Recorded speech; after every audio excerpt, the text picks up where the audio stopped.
말씀을 보겠습니다. 로마서 13장 1절로 7절 말씀, 로마서 13장 1절로 7절 말씀이 되겠습니다. 봉독합니다. 각 사람은 위에 있는 권세들에게 굴복하라. 권세는 하나님께로 나지 않음이 없나니 모든 권세는 다 하나님의 정하신 바라. 그러므로 권세를 거스리는 자는 하나님의 명을 거스림이니 거스리는 자들은 심판을 자취하리라. 관원들은 선한 일에 대하여 두려움이 되지 않고 악한 일에 대하여 되나니 내가 권세를 두려워하지 아니하려느냐. 선을 행하라. 그리하면 그에게 칭찬을 받으리라. 그는 하나님의 사자가 되어 내게 선을 이루는 자니라.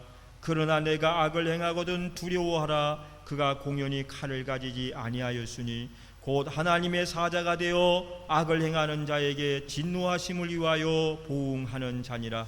그러므로 굴복하지 아니할 수 없으니 노를 인하여만 할 것이 아니요 또한 양심을 인하여 할 것이라. 너희가 공세를 바치는 것도 이 일을 인함이라. 저희가 하나님의 일꾼이 되어 바로 이 일에 항상 힘쓰느니라. 다같이 모든 자에게 줄 것을 주되 공세를 받을 자에게는 공세를 바치고 국세 받을 자에게 국세를 바치고 두려워할 자를 두려워하며 존경할 자를 존경하라. 아멘. 할렐루야. 오늘도 모이신 여러분 주님의 이름으로 사랑합니다. 여러분 하나님 사랑하시죠? 하나님 사랑하시는 마음으로 옆 사람 보고도 사랑합니다, 축복합니다. 이제 한 번 더 인도하실까요? 우리가 이렇게 모여서 웃을 수 있는 이유는 바로 당신 때문입니다. 옆 사람 보고 내가 웃을 수 있는 이유는 당신 때문입니다. 다시 이렇게. 오늘은 평소보다 더 널찍 앉으셨네요, 그죠? 숫자는 좀 줄었는데 휴가철이고 연휴라 그런지 교회가 차기는 더 꽉 찬 것 같아. 오늘 이 한 시간 열심히 예배해서 하나님께 영광 돌리고 우리 모두 은혜 받읍시다. 저는 오늘 우리 함께 읽은 말씀 가지고 국가와 교회라고 하는 제목으로 한 시간 전하면서 은혜를 나누고자 합니다. 이 땅에 모든 만물은 뿌리가 있습니다. 그리고 그 뿌리가 든든해야 모든 것이 잘 서고 잘 될 수 있는 것입니다. 개인주의가 팽배한 이 시대이지만 개인이 잘 되려면 먼저 가정이 잘 돼야 되고 한 사회가 잘 되려면 국가가 바로 세워지고 또 그의 보호를 잘 받을 때 잘 세워질 수가 있는 겁니다. 뿌리 없는 나무 있을까요? 없습니다. 뿌리 없는 나무가 없듯이 나라 없는 민족, 국가가 있을 수가 없죠. 우리 모든 성도들은 최종 하늘나라가 우리의 국가이지만 이 땅에 살고 있는 동안은 대한민국이라는 나의 조국 국가가 있어요. 그리고 대한민국에 소속되어 있는 국민으로 우리가 살고 있는 것입니다. 그래서 우리가 이 국가를 기억하고 국가에 대해서도 많은 기도를 해야 되는 거죠. 성경에서도 우리가 평안한 삶을 살기 위해서는 나라와 국가를 위해서 기도하라, 그렇게 말씀을 했어요. 어제는 8월 15일 광복절이었죠. 광복절은 일제에 의해서 나라를 빼앗긴 지 36년 만에 다시 나라를 찾고 해방된 날을 기념하기 위해서 세운 날입니다. 우리는 이번 주만이라도 이 날을 통해서 나라의 소중함을 깨닫고 다시는 외세에서 나라를 빼앗기는, 나라를 잃는 아픔을 겪지 않도록 해야 할 줄로 믿습니다. 더 나아가서 우리가 기독교인으로서 올바른 국가관을 바르게 가지고 그것을 후세들에게도 가르쳐야 될 사명이 있음도 알아야 할 것입니다. 왜냐하면 우리가 살고 있는 나라가 잘못되면 각 개인의 자유, 개인의 행복도 보장받지 못하기 때문인 겁니다. 예로 일본이 우리나라를 점령했을 때 우리나라는 모든 주권을 일본에 다 뺏겨버리고 말았어요. 그래서 이름도 글도 쓸 수가 없었고 우리나라에서 나는 곡식이나 양식들을 우리 것이라고 우리들 마음대로 먹을 수도 없었어요. 심지어는 종교까지도 일본 신사에 강요당하고 말았던 거죠. 여러분, 만일 우리나라가 지금까지도 일본의 식민지 지배를 받고 있다고 생각을 해보시기 바랍니다. 과연 우리가 어떤 모습으로 지금 살고 있겠는가? 말할 필요도 없이 출애굽기서에서 애굽의 바로의 학정 아래서 매일같이 신음하며 살던 이스라엘 백성들처럼 고통을 당하고 살고 있을 겁니다. 아니, 지금까지도 국가가 없이 떠돌고 있는 팔레스타인 난민들처럼 그렇게 살고 있을지도 몰라요. 또한 우리들이 오늘 이렇게 모여 예배드리는데 이렇게 자유로운 신앙생활조차도 할 수 없을지도 모릅니다. 나라의 소중함을 깊이 생각해야 할 줄로 믿습니다. 저는 우리 기독교인들이 하나님 앞에도 충성해야 되지만 나라에도 충성하고, 특별히 우리 기독교인들은 국가를 위한 가장 훌륭한 애국자가 되어야 된다고 믿는 사람입니다. 애국자가 돼야 돼. 또 한 가지요. 우리나라는 1950년 6월 25일에 북한의 침략을 받고 3년 동안 엄청난 전쟁을 치러야 했어요. 이 전쟁으로 우리나라는 완전히 잿더미가 되고 말았어요. 수많은 민간인과 군인들이 죽었습니다. 그리고 그 폐허 속에서 우리나라는 세계에서 가장 가난하고 가장 비참하고 슬픈 나라가 되고 말았습니다. 그때 우리나라는 지금은 기아의 선상에서 헤매고 있는 저 아프리카의 에티오피아의 원조를 받고 살았어요. 지금 우리보다도 훨씬 못 살고 있는 필리핀이나 태국이란 인도 같은 나라의 도움을 받고 살았습니다. 그러나 정말 중요한 것이 있습니다. 그게 뭡니까? 그때 만일 남한이 북한에 의해서 점령당했다면 어떻게 됐을까요? 한번 생각해 보세요. 그때 점령이 됐어.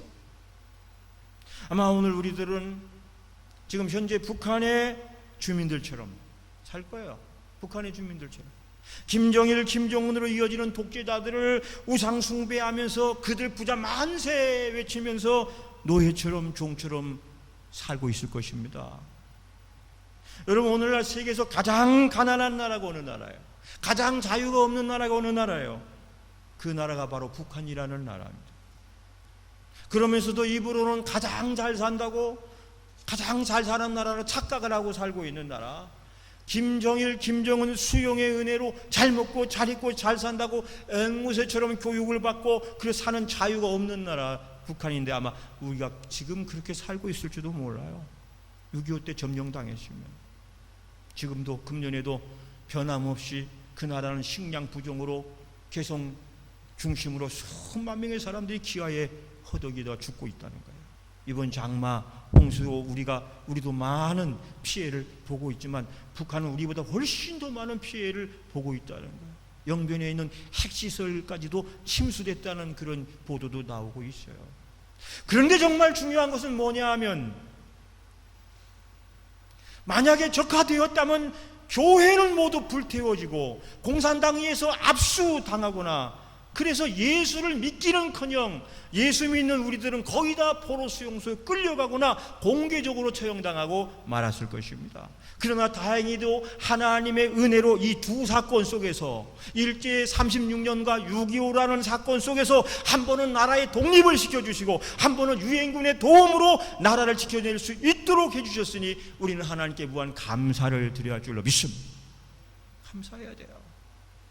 다 잊어버리고 살던 우리 정말 감사해야 돼요. 8.15가 오면 일제에 빼앗기던 나라를 찾았구나. 6.25가 오면 이 적화될 수 있는 이 나라를 하나님이 도와주셨구나. 또 한 가지 기억해야 될 것은 뭘까요? 이 나라가 이만큼이라도 지켜지고 세워지기까지 피 흘려 싸운 순국 소년들, 그들의 희생을 잊지 말고 앞으로 이 나라가 더 온전하게 지켜지길 위해서 힘쓰고 애국하고 하나님께 기도드려야 할 줄로 믿습니다. 그런데요, 우리가 이 나라와 민족을 위해서 기도할 때 좀 잘 알고 기도할 필요가 있습니다. 그것은 오늘 본문에 나와 있는 말씀처럼 나라와 민족에 대한 바른 지식이 있어요. 나라와 민족에 대해서 올바른 관계, 이걸 배워서 하나님이 원하는 나라를 세워나가는 일이 더 중요한 것임을 기억하시기 바랍니다. 오늘 그 국가와 교회예요. 따라서 국가와 교회. 어느 열성적인 신자들은 가끔 보면 국가와 교회는 별개의 것으로 생각하고 교회만 위해서 살면 되지 국가는 무슨 소용이 있냐, 다 나중에 없어질 나라, 나중에 다 심판받을 국가. 그렇지 않습니다.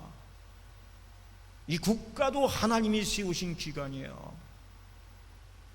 이 땅에 살고 있는 동안에 내가 소속되어 있는 나라와 민족, 국가를 사랑하고 살아야 될 책임이 모든 크리스찬들에게 있는 거예요. 그래서 크리스찬의 올바른 국가관이 중요한 겁니다. 저는 이 설교를 한번 하고 싶었어요. 정말 우리 성도들에게도 바른 국가관을 성경적으로 이렇게 정립시켜줘야 된다는 생각 속에 늘 마음속에 간직하고 준비했던 말씀이 오늘의 말씀인데, 마침 어제가 8.15 광복절이고 지금 국가와 교회가 갈등 관계가 심히 있기 때문에 우리가 이 상황 속에서 어떻게 국가를 봐야 되고 국가는 교회를 어떻게 예우해야 되는가를 전하고 싶었던 거예요. 저는 이 말씀을 언젠가 국가 조찬 기도회 가서 한 적이 있어요. 그때 조찬 기도회 하려고 준비했던 설교 말씀이 국가와 교회였습니다. 그러면 그 국가와 교회와 국가, 짧은 시간에 많이 이야기할 수는 없고 중요한 것, 국가와 교회와 관계는 어떠해야 되는가, 세 가지 논점에서 오늘 말씀을 전할 거예요. 첫째, 성경에는 국가와 교회 이 두 곳은 모두 다 하나님이 세우신 것이므로 말씀하고 있습니다. 교회도 하나님이 세우고 국가도 하나님이 세우셨어요. 오늘 1절 말씀을 다 같이 읽어볼까요? 1절 말씀을 읽습니다. 각 사람은 시작. 각 사람은 위에 있는 권세들에게 굴복하라. 거기까지만. 각 사람은 위에 있는 권세들에게 뭐하라? 굴복하라.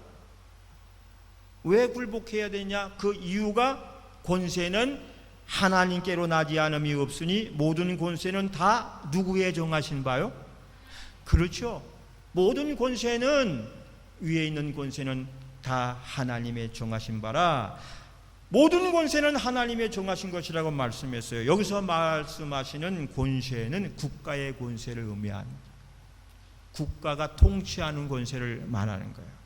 국가의 통치자가 나라와 백성을 다스리는 권세는 위에 계신 하나님이 주신 것이다, 이렇게 말씀하고 있는 거예요. 따라서 오늘 본문 2절에는 뭐라고 되어 있느냐면, 그러므로, 다 같이 시작. 그러므로 권세를 거스리는 자는 하나님의 명을 거스림이니 거스리는 자들은 심판을 자취하리라. 아멘. 그러므로 권세를 거스리는 자는 누구의 명을 거스리는 자? 하나님의. 왜? 그 권세를 누가 세우셨어요? 하나님이 세우셨기 때문에 그런 거예요. 그런데 여기서 중요한 점은, 여러분 마음속으로 도리도리 하는 분이 몇 분 계실 수 있는데 여기서 중요한 거 말씀드려요. 여기서 중요한 점은 뭐냐면 정상적 절차에 의해서 세워진 국가를 말하는 거예요. 할렐루야. 정상적인 절차에 의해 세워진 국가의 권세를 말합니다. 총이나 칼로 빼앗은 국가의 권력은 아닌 거예요. 법을 무시하고 정상적인 절차를 무시하고 세워진 것을 말하는 게 아니에요. 그러나 정상적인 절차를 통해서, 예를 들어서 정상적으로 왕위를 계승받았다든지 민주적인 절차를 통해서 선출되었다고 하는 것은 하나님이 인정하신 바 된 권세이므로 그 권세에 충성하라, 순종하라, 권세를 따르라, 이런 거예요. 할렐루야. 그래서 이 정상적인 권세에 대하여 거스르지 말고, 개인적인 사정에 의해서 그 권세를 거스르지 말고, 개인 유불리에 따라서 거스리는 자는 하나님의 명을 거스리는 자로 심판을 받게 된다는 말씀인 거예요. 우리는 민주국가에서 투표로 선출을 하죠. 근데 어떤 사람은 찬성을 했고 어떤 사람은 반대를 해서 다득표에서 이게 한 정권이 출발하잖아요. 나는 안 찍었으니까 말 안 들어. 그러면 안 된다는 거예요. 나는 다른 사람을 찍어서 선출되었다 할지라도 선출된 그 국가의 권력은 하나님이 인정을 해주시고 하나님이 세워나가시는 것이기 때문에 내가 비록 내 편이 아니라고 여겨도 국가에 대해서는 충성하고 거기에 따라야 된다. 할렐루야. 이런 문제에 대해서 예수님께서도 이렇게 말씀을 했습니다. 여러분, 마가복음 12장 14절 17절에서 보면 예수님도 한 국가의 법과 권세를 인정하신 장면이 나와요. 바리새인들이 예수님을 시험하기 위해서 세금 문제를 가지고 와가지고 가이사에게 세금을 바치는 것이 옳습니까? 하나님께 바친 게 옳습니까? 질문을 했을 때 예수님께서 하신 말씀이죠. 가이사의 것은 누구에게? 가이사에게. 가이사는 누구죠? 로마의 황제예요. 가이사의 것은 가이사에게, 하나님의 것은 어디? 하나님에게. 한 말씀을 읽어볼까요? 12장 14절 나와 있는 것 같은데, 와서 가로되 시작. 와서 가로되 선생님이여 우리가 아노니 당신은 참되시고 아무라도 꺼리는 일이 없으시니 이는 사람을 외모로 보지 않고 오직 참으로 하나님의 도를 가르침이니이다. 가이사에게 세를 바치는 것이 가하니까 불가. 거기까지. 가이사가 누구라고요? 로마 황제. 지금 이 말을 하는 사람은 어느 나라 국민? 이스라엘 백성. 근데 이걸 왜 예수님께 물어보죠? 가이사에게 바치기 싫다는 거야. 식민 통제하는 로마에다 왜 바치냐 이거죠. 그랬을 때 예수님이 어떻게 말하는가? 예수님이 어떻게 말하느냐에 따라서 예수님이 잡혀서 감옥 갈 수도 있는 상황인 거야. 가이사에게 바치지 마라 그러면 어떻게 되겠어? 로마 군인들이 잡아갈 거고, 반대로 말하면 또 문제가 생기죠. 그때 그 다음 절, 우리가 시작. 우리가 바치리까 말라이 한데 예수께서 그 외식함을 하시고 이르시되 어찌하여 나를 시험하느냐? 데나리온 하나를 가져다가 내게 보이라 하시니 가져왔거늘 예수께서 가로되 이 화상과 이 글이 네 것이냐? 가로되 가이사의 것이니라.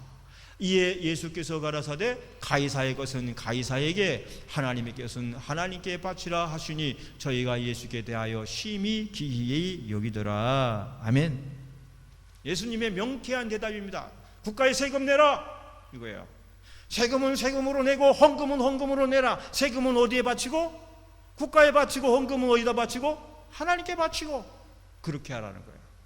그러면서 로마가 비록 무력으로 이스라엘 점령하고 식민지하고 있지만 그 로마의 권세를 인정하고 있는 거예요.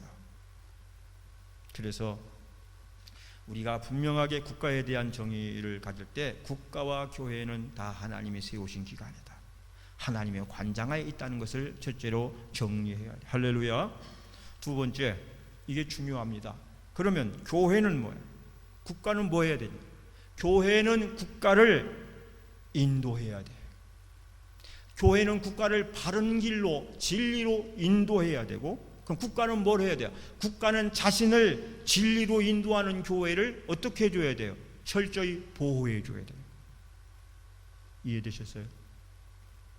교회는 국가가 잘 가도록, 국가가 탈선하지 않도록, 잘못된 길로 가지도 않도록, 완전히 좌익으로 빠지지 않도록, 완전히 우익으로 빠져가지고 잘못되지 않도록 인도해야 되고, 진리 가운데로 인도해야 될 책임이 교회에 있고, 국가는 그런 교회를 평안하게 잘 철저하게 보호해 줘야 되는 거예요. 과거 중세에는 교회가 왕을 세우고 폐하는 권세까지 가지고 있었어요. 교회가 완전히 기독교 국가가 되니까, 신정 정치처럼 되니까, 저기 지금 아랍의 호메이니가 아랍국을 지배하잖아요. 총리는 들러리고, 그것처럼 그런 적이 있었어요. 정치적인 일들을 교회가 마음대로 할 때가 있었습니다. 그러나 오늘날 교회가 세상 권세를 장악하고 국가를 지배하고 백성을 다스릴 필요가 없습니다. 왜냐하면 그건 국가가 해야 될 일이기 때문에 그래요. 국가가 없다면 모를까? 국가가 할 일은 국가가 하는 거예요. 그런데 역할이 있어요. 무슨 역할? 교회의 역할이에요. 교회의 역할이 뭡니까? 국가가 진리를 떠나거나 진리에서 탈선을 하고 잘못된 길로 갈 때는 그 잘못을 지적해주고 바른 길로 인도해야 될 책임이 교회에 있는 거예요. 이게 중요한 겁니다. 그래서 교회가 살아있어야 되는 거예요. 선지자의 기능을 해야 된다는 말이야. 선지자. 그것이 사무엘 2장에 보면 다윗 왕이 왕정시대니 왕이 무소불능의 권세를 가지고 다스리고 있었지만 왕이 잘못을 저질렀을 때, 왕이 죄를 지었을 때 어떻게 해야 돼? 그때 선지자가 나서는 거야. 그때 다윗 왕이 범죄하여 있을 때 자기 잘못을 뉘우치지 않고 나라를 다스리고 나갈 때 그때 나단 선지자가 나와서 말하는데, 그때 나단 선지자가 선지자 역할을 하는 겁니다. 사무엘하 12장에서 다윗 왕이 범죄했을 때 나단 선지자는 죽음을 각오하고 목숨을 내놓고 왕 앞에 나가서 직언을 했습니다. 왕이여, 바른 길로 가십시오. 왕이여, 진리의 길을 떠났습니다. 바른 길로 가십시오. 그렇게 직언 짓고 했더니 다윗이 성군이었던 것은 그 충언을 듣고 에이 괘씸 안 주고 단칼에 목을 쳐라가 아니라 그 충언을 듣고 어떻게 했죠? 자신을 돌이켜 회개하고 눈물로 금식을 하고 철회를 하고 뉘우치고 나서 바른 길로 갔던 거예요. 할렐루야. 바로 이것이 곧 교회가 해야 될 일인 겁니다. 그것이 교회가 해야 될 일인 거예요. 가끔가다 선지자에 대한 착각을 한 사람들이 나오는 게 문제인데, 엉뚱한 것 가지고 선지자도로 달려가니까 문제가 되는데, 여러분, 교회의 사명은 그겁니다. 어쩌면 신자의 사명도 그거예요. 예수님께서 너희는 세상의 빛이 되고 소금이 되라는 것은 여러분 한 사람 한 사람이 등불이 되고 소금이 돼서 진리를 떠나고 어둡고 깜깜한 곳으로 빠져들어가는 사회 속에 빛을 비춤으로 그들을 선도하고 이끌어내는 그 사명이 빛과 소금의 사명이라고 하는 거예요. 여러분이 크리스찬이라면, 여러분이 크리스찬인 것을 직장 동료들이 안다면 그들이 좋아하거나 싫어하거나 여러분의 모습을 주시하고 볼 거예요. 어떻게 하나 보자, 어떻게 하고 사나 보자, 이렇게 보는 거예요. 그러면서 보면서 조그만 빛이라도 비치면 역시 우리보다 낫구나, 그런 거예요. 역시 우리하고는 달구나, 그런 거예요. 그러면서 우리 애들이라도 교회를 보내야 되겠다. 내가 나중에라도 크리스찬이 돼야 되겠다. 그러려면 책임이 막중하죠. 막중하죠. 그런데 국가가 범죄하고 탈선을 한 가운데 있을 때에도 그것을 지적하거나 깨닫지 못하게 한다면 교회는 그 존재의 의미를 상실한 거예요. 성경에는 나팔을 불어야 할 때 불어라, 나팔수가 불어야 될 때 잠잠하고 파수꾼이 그 책임과 사명을 다하지 못해서 그 성이 멸망을 당했다면 그 핏값을 파수꾼에서 찾겠다고 경고하신 말씀이 있어요.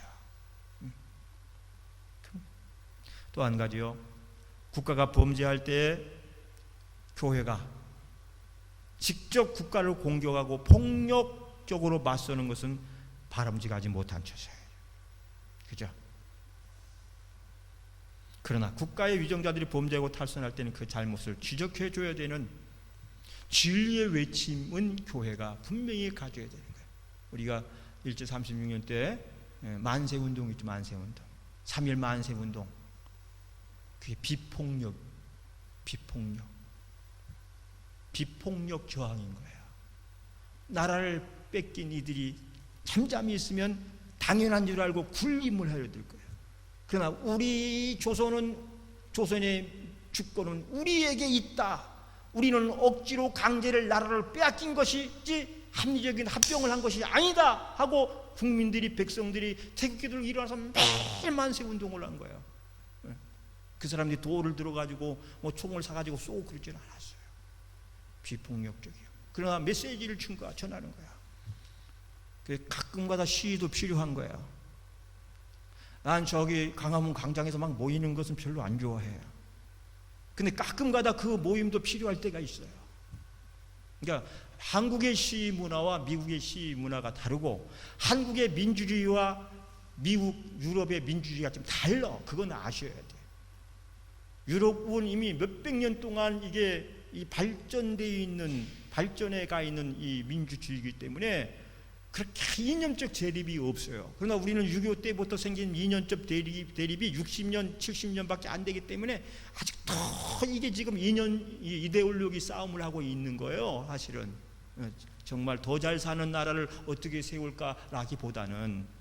그래서 우리가 이 초등학교에서 다 배우잖아요. 반장 선거를 해도 반대하던 애가 졌어도 반장이 되면 힘을 합쳐서 반을 끌어가는데 그렇게 되잖아요. 대통령이 어느 편에 섰든지 간에 일단 되기 전까지는 치열하게 선거운동을 하다가도 이미 되고 나면 대통령이 되면 여당의 대통령이 아니고 여야 전 국민 5천만 6천만의 대통령으로 알고 통합의 정치를 끌어가야 되는데 이 나라의 정치가 양분이 되어 있으니까 대통령도 지금 눈치를 보는 거예요. 어느 한쪽에 서지를 못하는 거예요. 왜? 자기를 키워서 세워진 당을 배신할 수도 없고 이 복잡한 시대에 우리가 살고 있어요. 어서 빨리 더 세월이 가고 발전이 돼서 여야가 이런 걸로 싸우지 말고 정말 어떻게 하면 더 좋게 할까, 더 잘 살 수 있게 해줄까, 그런 쪽으로 해야 되는데 아직까지는 우리나라가 그렇게 발전되어 있지 못하고 오히려 조금 더 이 대립이 양극화되어 있는 현상에 있는 상황이에요. 그러나 중요한 것은 분명히 크리스찬들에게 국가관을 가지고 있어야 한다. 국가가 심각한 범죄, 진리를 벗어난 일들을 한다면 외쳐야 돼. 진리를 전해야 돼. 할렐루야. 자, 그 다음에 그 교회가 해야 될 일이면 국가에 해야 될 일이 있어요. 국가의 역할이 있는데 여러분 국가의 역할 오늘 본문에도 다 나와 있는데 에베소 골로새서 보죠. 골로새 4장 1절을 한번 보겠습니다. 골로새 4장 1절. 골로새 4장 1절. 상전들아 시작. 상전들아 의의 공평을 종들에게 베풀지니 너희에게도 하늘의 상전이 있음을 알지어다. 여기서 상전들은 국가의 권력을 말할 수 있어요. 국가의 권력 가진 사람들은 어떻게 해? 의로워야 되는 거예요. 의로움을 가지고 통치를 하라는 거예요. 불의하게 그냥 자기 혼자 잘 먹고 당리당락 부정축제해서 먹고 그게 아니라 이 나라가 공평하게 의로운 나라가 되는 일들을 베풀지니 왜?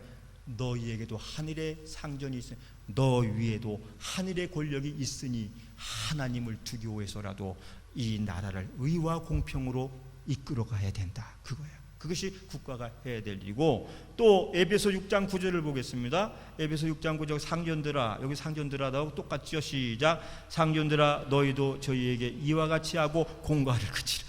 공과를 그치라. 겁 팍팍 주지 말라 이거예요. 권세 잡았다고. 공과를 그리고 그다음에 또 시작. 이는 저희와 너희 상전이 하늘에 계시고 그에게는 외모로 사람을 취한 일이 없는 줄 너희가 알미니라.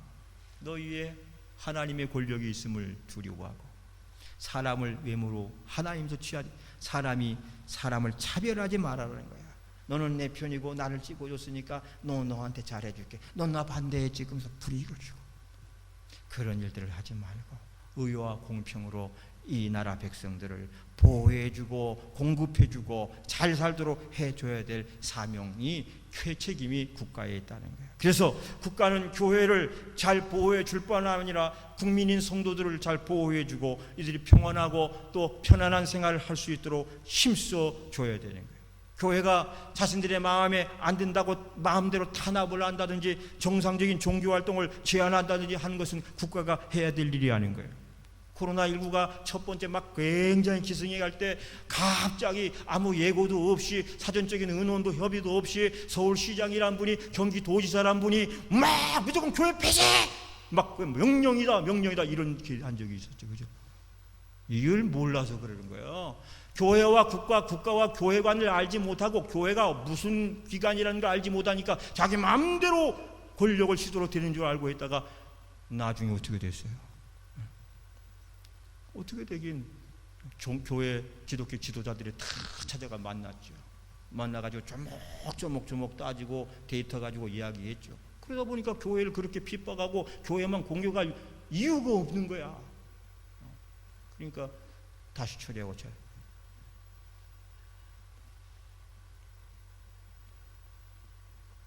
어떻게 하든지 국가는 종교를 탄압이 아니라 그들을 보호해주고 그들의 활동을 정상적인 범위 안에서 협력해줘야 되는 거죠. 왜냐하면 건강한 종교에는 그 순기능들이 있어요. 구원 문제를 떠나서라도 순기능들이 있어요. 국가가 미처 돌보지 못하는 일들. 여러분, 우리나라가 복지국가가 되어가고 있지만 사회복지가 많이 발달돼서 뭐 양로원 뭐 많이 생겼고 막 이런 거 생겼지만 정확하게 20년 전만 해도 거의 사회복지가 전무한 상태의 우리나라였어요. 그때 여러분 이런 양로시설 무슨 시설 무슨 고아시설 이런 것들을 거의 대부분을 어디가 담당을 했을까요? 종교단체가 했는데 90%가 교회가 했고 나머지 한 7%가 천주교가 했고 불교가 3%를 담당했어요. 사회복지 이런 시설을 다. 그런데 우리 알리지 않았잖아요. 오른손이 하는 거 왼손이 모르도록. 섬김이니까. 그래 왔어요.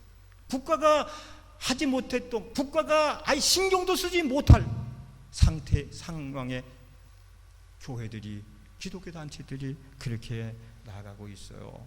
여러분, 정신적인 부분, 영적인 부분들, 또 사람들을 돌본다든지 순환시킨다든지 사회를 긍정적 에너지로 순환시켜서 살만한 나라로 만들어 나가는 일들이 어느 곳에서 해요? 교회, 종교 시설이 하는 거야. 정상적인. 그런 기관을 국가는 보호해주고 지켜주고 권장해줘야 되는 거죠. 이단이나 사교는 철저히 배격하고 정상적인 교회와 신앙생활은 권장하고 보호를 해줘야 되는 거예요. 교회와 성도들이 국가를 위해서 협력해야 되죠.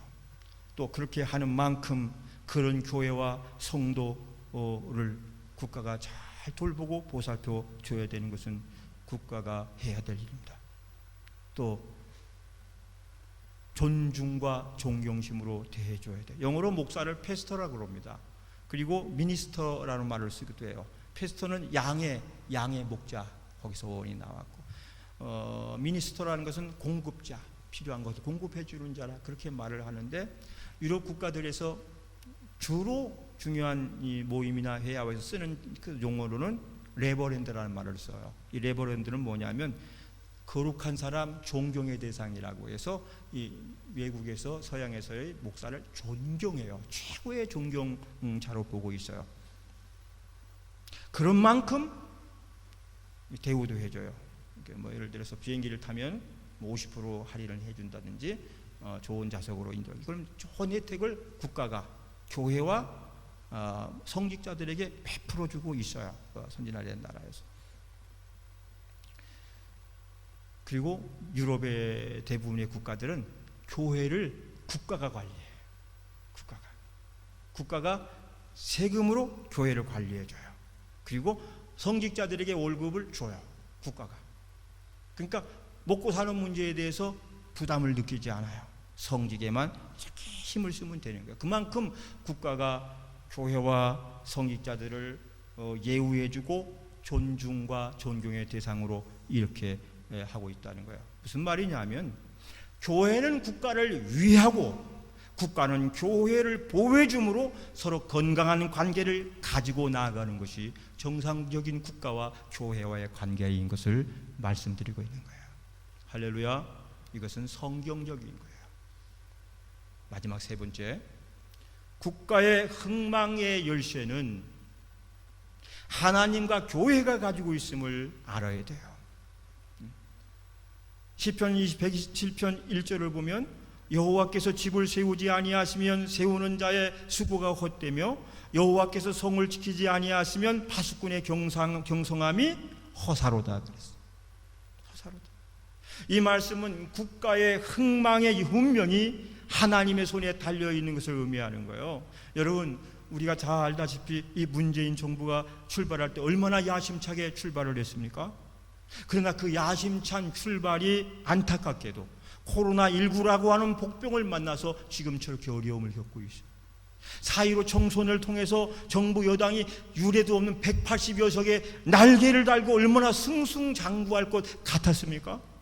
그런데 굵직굵직한 단체장들이 성추문으로 그냥 몰락을 하고 집값 폭등, 청와대 비서관들의 이중적인 행동, 그리고 장마, 수해, 폭우 이런 것들로 지금 대통령과 여당이 지지율이 바닥을 치고 있잖아요. 이건 뭘 말하고 있는 걸까요? 사람이 마음먹은 대로만 되면 좋겠는데, 사람이 계획한 대로 되면 얼마나 좋겠어요. 그러나 그 모든 것들이 사람 마음대로 되지 않는 거예요. 그 흥하고 망하는 일이 인간의 노력에 달려있고 인간과 국가의 노력에 달려있는 것 같지만, 사실은 그 모든 인간의 계획은 하나님의 손에 달려있음을 우리에게 보여주고 있는 거예요.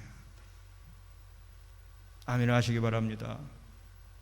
인간의 생사화복에 이 모든 일이 하나님에게 달려있고요, 이 나라의 흥망성쇠도 사람에게 있는 것 같지만 하나님의 손에 달려있는 것을 우리는 믿어야 돼요.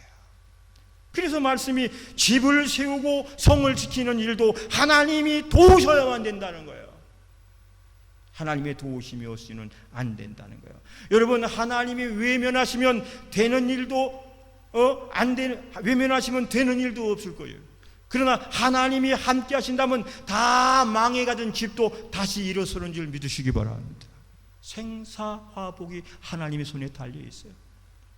여러분, 이 대한민국 하고 많은 도시를 다 두고 양주시에 사시네요. 어쩌다 양주까지 오셨나요? 제가 알기로는 양주에서 타고 태어나고 자란 분이 거의 없는 줄로 아는데, 여러분 태어날 때 나는 50세가 되면 양주, 60세 되면 양주, 내 70 되면 양주에서 뼈를 묻는다고 계획한 적이 있으신가요? 아무도 여기서 살 거란 계획한 적이 없어요. 여러분이 살고 싶은 장소는 다 있었을 거예요. 따로따로 어디 곳에서 어떻게 해봐. 이거 뭘 말합니까? 인간의 걸음꼴을 인도하신 이가 하나님이고, 사람이 이를 계획할지라도 그걸 이루시는 여호와이고, 하나님이 함께하지 않으면 그 경영이 허사라고 하는 말씀이 증명되어지고 있는 거예요. 할렐루야. 여러분, 우리가 6.25 때 공산군 기습 남침으로 이 나라의 운명이 풍전등화, 그때 하나님이 즉시 유엔 안전보장이사를 모이게 하고 유엔군을 막 파병을 해서 이 나라를 극적으로 구출해 준 것 다 알고 계시죠. 그때 이 나라를 구해주신 분이 바로 하나님이라는 사실을 저는 확실히 믿습니다. 확실히 믿어요. 여러분, 그때 한반도가 모조리 공산군에게 떨어지고 부산 지역만 간신히 남아있을 때 교인들은 부산 전역의 교회에 모여서 밤새 철야기도 했어요. 유엔 안전보장 이사회가 몰리는 그때. 근데 그 기도의 결과 극적인 유엔 파병이 결정되었고, 그것으로 인하여 전쟁이 승리하고 이 나라가 지켜진 거예요. 하나님이 역사했어요. 그때 유명한 에피소드 하나가 있는데, 유엔이 장소를 처음 하고 최초로 우리나라가 파병이 된 겁니다. 유엔군을 파송하려고 유엔 상임 이사국이 6개국이 거기서 모여서 회의를 하고 거기 통과가 돼야 되는데, 그때는 만장일치제였기 때문에 6개국 중에 한 나라라도 반대를 하면 유엔군 파병을 못하는 거. 그런데 입만 열면 반대를 외쳤던 나라가 있어, 소련이에요. 그때 유엔 안전보장 회원국이 미국, 영국, 불란서, 소련, 중국, 그때 대만 이런 나라였어요. 5개국이구나, 5개국. 근데 5개국 중에 모두가 찬성을 하고 소련이 반대를 하고 절대 안 된다고 반대하고 있는데 회의를 이제 여는 거예요. 회의 하나만 하지요. 한 국가만 반대해도 안 되는데, 하여튼 어떻게 됐든지 간에 회의를 열어야 되니까 이렇게 유엔 안전보장이사 회의가 열렸습니다. 그런데 신기한 일이 일어났습니다. 거기에 참석을 해야 되는 소련 유엔 대사 비신스키라는 사람이 그 상임이사의 회의에 불참을 한 거야. 그래서 시간이 딱 되자마자 의장이 오기 전에 시간 됐으니까 회의 시작합니다. 가결하시는 사람은 손 드십시오. 라고 다 들었어. 꽝꽝꽝꽝. 회의 끝났는데 20분 후에 온 거야. 20분 후에 이미 회의는 끝났고 유엔군 파송하기로 결의를 해버렸어. 근데 여러분, 그 소련 대사가 숙소에서 회의장으로 분명히 출발을 했는데도 불구하고 그가 그 시간에 참석을 못한 거예요. 그러니까 중간에 무슨 문제가 생긴 겁니다. 역사에는 기록되지 않는데 여러분 제가 말씀드릴게요. 왜 그때 참석 못했느냐?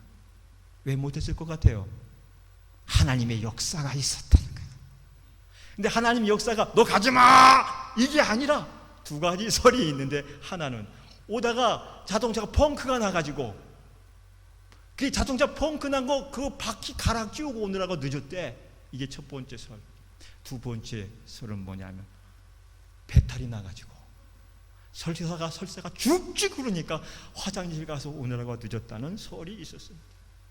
하여튼간에 어쨌거나 저쨌거나 회의에서 유엔군 파견은 어떻게 됐어요? 통과가 됐어요. 그래서 유엔이 와서 이 나라를 지켜준 겁니다. 하여튼 어떻게 됐든 간에 다른 나라 사정은 모르죠. 우리나라 입장에서 보면 하나님이 보호하사 우리나라 만세가 이루어진 거예요. 할렐루야. 여러분, 역사가 이렇게 흘러가는 것 보면 다 이렇게 이유 거기에 까닭 그렇게 흘러가는 것 같지만, 돌이켜보면 그 모든 역사의 뒤안결에 하나님의 손길이 있었다는 거예요. 그게 국가의 역사든 개인의 역사든 한 사회의 역사든 하나님이 역사한다는 사실은 우리는 믿어야 할 줄로 믿습니다. 오늘날 우리나라의 경제성장, 선진국으로 가는 길도요, 한국 교회와 밀접한 관계를 가지고 있어요. 대한민국이 5,000년 역사 자랑하지만 잘 먹고 잘 사는 나라가 아니었습니다. 양반들 정도만 잘 살았지 늘 외세, 기아, 기근에서 조금 목피 생활을 했던 그런 고통의 날들, 보릿고개 넘기 힘든 나라였어요. 그러던 중에 불과 100 몇십 년 전에 이 땅에 복음이 들어오고 나서 이 나라가 달라지기 시작했어요. 그때부터 하나님의 은혜와 축복이 임하게 돼서 근 130년 만에 이런 나라가 여기에 세워졌고, 여러분 하루 벌어서 한 달을 먹을 양식을 사는 나라가 전 세계에 몇 개 국가 없어요. 하루 일당 10만 원이면 쌀 2푸대 산다고 한 푸대만 가지고 먹는데, 하루 벌어서 2달씩 먹는 나라가 전 세계적으로 세계적으로 몇 개 국가가 되는 것 같아요. 참고로 전 세계 인류의 인구 3분의 1이 기근에 허들리고 있다는 사실이에요. 이 한국 경제가 한참 성장할 무렵에는 대한민국 교회의 성장이 불같이 일어났을 때 그 교회를 같이 하고 있다는 사실은 결코 우연의 일치가 아니에요. 우연이 아니에요. 이건 하나님의 역사고 하나님의 섭리고 하나님의 인도하심임을 여러분 믿으시기 바랍니다. 할렐루야. 하나님의 축복하심이 이 나라에 임하였고, 이 나라에 그 은혜가 임한 것은 하나님을 잘 섬기기로 작정한 이 백성들이 있었기 때문에 그런 일들이 일어났던 겁니다. 바로 그때는 어떤 때냐, 대한민국 교회마다 새벽기도 철야기도로 인산인해를 이루던 때였고, 십자가 막대기만 꽂아도 수십수백의 사람들이 몰려들던 때가 바로 이 나라의 경제 부흥이 일어났던 그런 때였어요. 밤새 철야하고 기도하던 사람들이 아침이 되면 일터로 나가서 땀 흘려 일하는 산업의 역군들이 있던 때 이 나라 경제가 부흥이 됐어요. 아마 그때의 산업 역군 중에 하나가 여기 계신 우리 변권사님 아닐까. 그때 생각이 나시나요? 60년, 70년, 80년대 50, 60년까지 보릿고개가 있었다고요. 부항든 애들이 길거리에 넘쳐 흘렀다고요. 못 먹어서 배가 이렇게 나온 애들, 깎아머리에다가 신발도 못 신고 맨발로 돌아다니는, 팬티도 없었어. 그리고 그런 시절에 복음이 들어왔다고 너무 감사하고 예수 믿어 기쁘다고 막 그들아 교회 가서 기도하고 예배하고, 철야하면 요즘처럼 한 2-3시간 하고 자는 게 아니라 밤을 새워 철야를 했잖아요. 그런 신앙의 열정과 힘이 이 나라에 있을 때 하나님이 이 나라의 경제를 축복해 주셔서 뭘 하든지 간에 뭐 가발을 팔든지 속눈썹을 만들어 팔든지 막 마대짜리를 쪄서 팔든지 뭐 다 손대는 것마다 돈이 돼가지고 이 나라에 들어와가지고 이 나라에 이렇게 세워진 거죠. 할렐루야. 저는 이렇게 짧은 역사 속에서 이만큼 잘 사는 나라가 된 것은 기적 이전에, 한강의 기적 이전에 하나님의 축복이라고 확실하게 말할 수가 있습니다. 70년 전후에 폐허의 나라, 고아의 나라, 그런 나라에서 이제 우리나라는 세계 경제 10위권에 드는 나라, OECD에 들어가 있는 선진 국가, 원조받는 나라에서 원조를 베푸는 나라로 바뀐 것은 전 세계 역사 유례가 없어요. 역사 속에 없어. 외국인들이 깜짝 놀라는 게 대한민국을 보는 거예요. 원조받던 나라가 원조해 주는 바뀐 나라가 전 세계적으로 없어. 이것은 모두가 하나님의 은총입니다. 오늘 말씀을 통해서 이 말씀을 정리하면서 저와 여러분들은 교회가 얼마나 중요한지를 생각하시고, 또 교회가 중요한 만큼 국가가 얼마나 중요한지를 생각하시고, 교회만 중요한 것이 아니라 국가도 중요하다, 그래서 교회와 국가가 다 중요하다는 것을 알고 있을 때 기도도 바르게 할 수가 있을 거야. 여러분, 기도 속에 국가 관련 기도가 항상 들어가시길 바랍니다. 국가는 절대 빼놓지 말고 기도해야 돼요. 잘하든 못하든. 또 바른 교회관, 그 바른 국가관도 가지고 바르게 사셔야 돼요. 여러분과 저가 최고의 애국자로 살아야 됩니다. 그게 우리나라 잘 되는 길이에요. 요한 칼빈이 이런 유명한 말을 남겼어요. 국가를 지키기 전에 교회를 지켜야 돼요.